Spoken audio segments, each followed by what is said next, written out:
All right. Welcome into another day of our Daily Devos in the Psalms. Pastor Rick here, and we are just making our way step by step through the book of Psalms, and it's been a good journey so far. Hope you're enjoying it.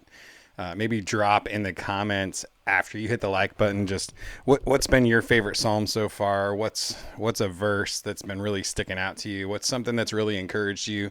Drop it in the comments. Let me know how it's been impacting you. Love to hear that. So we're just going to jump in. Verse 1, like, comment, subscribe, do all that fun stuff, and help us get the videos out to more people. That'd be super awesome. I appreciate it. So here we go. The city he founded is on the holy mountains.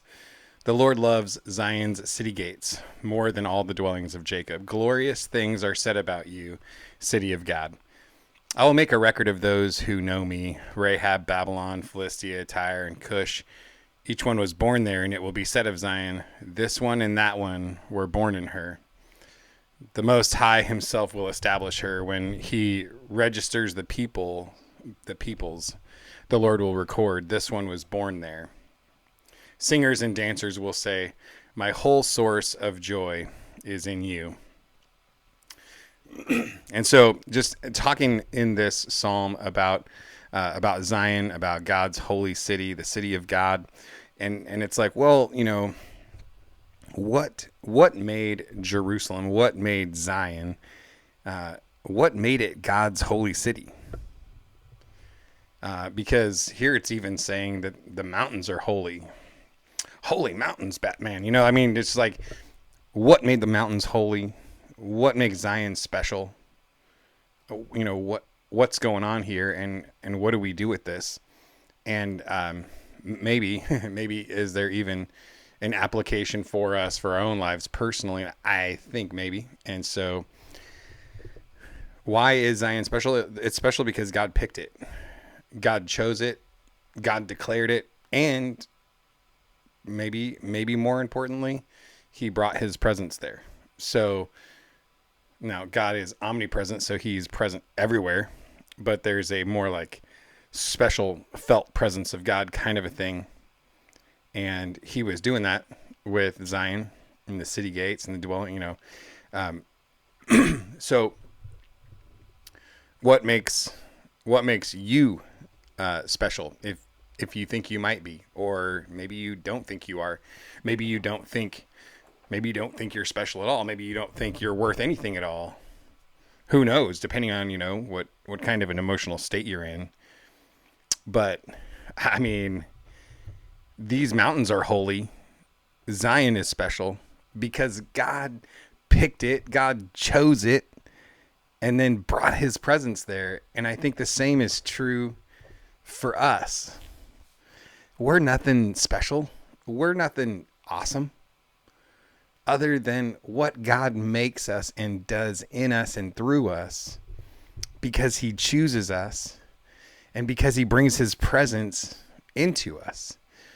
And so if we want to do anything significant, if we want to make a mark, if we want to be such that I like singers and dancers alike will say, my whole source of joy is in you, like is in Zion, that maybe we could even be a source of joy that would even inspire dancing in people, because we are a people that are chosen by God and like inhabited by God, that we become like a gateway in a sense for people to understand who God is, because his presence is in us and flows through us, that his love and compassion, just like we talked about in the last two videos about Psalm 86, just, man, what a gracious and compassionate, slow to anger, abounding in faithful love and truth.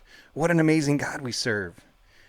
And then we get to maybe even be a little bit special because he's chosen us and he's decided to dwell with his presence in us. What an honor. What an honor. And not something to be puffed up and proud about, because that's the thing to really mess up everything. I think think Genesis 3, the serpent in the garden and Satan's fall and all that is a pretty good example of what a little pride can do to you. It can really take you down. So the kind of the encouraging word I wanted to give you today is, you know what, if you're a follower of Christ, and I imagine most of you are watching this channel, if you're a follower of Christ, God has chosen you, and he has chosen to bring his presence in you, making something about you holy. And then we can bring the presence of God with us and allow other people to be brought into the family of God as a result of that. So I take it as an encouragement, a little bit of a challenge.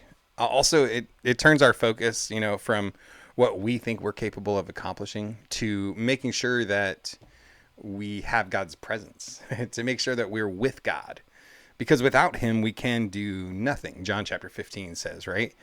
So we want to make sure that we're not just focused on trying to be really productive for God, because let's be honest, does God really need our productivity? No. Like at my job, I have a team and I need my team's productivity because I cannot do it on my own. That's for sure. But God's not like that. Like, no, he can get anything done he wants. Just, he doesn't even have to do it. He can just speak it and it gets done.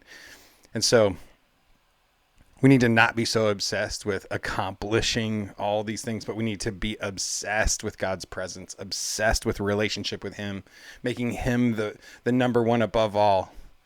And then his presence, God inhabits the praises of his people. He's enthroned upon the praises of Israel. Come on, that we could create a place for God to be enthroned in our area, that other people would come and see him and fear him and love him and worship him. So I hope you're encouraged and a little bit challenged today to seek the presence of God all the more. God bless you. Have an incredible day, and I will see you tomorrow.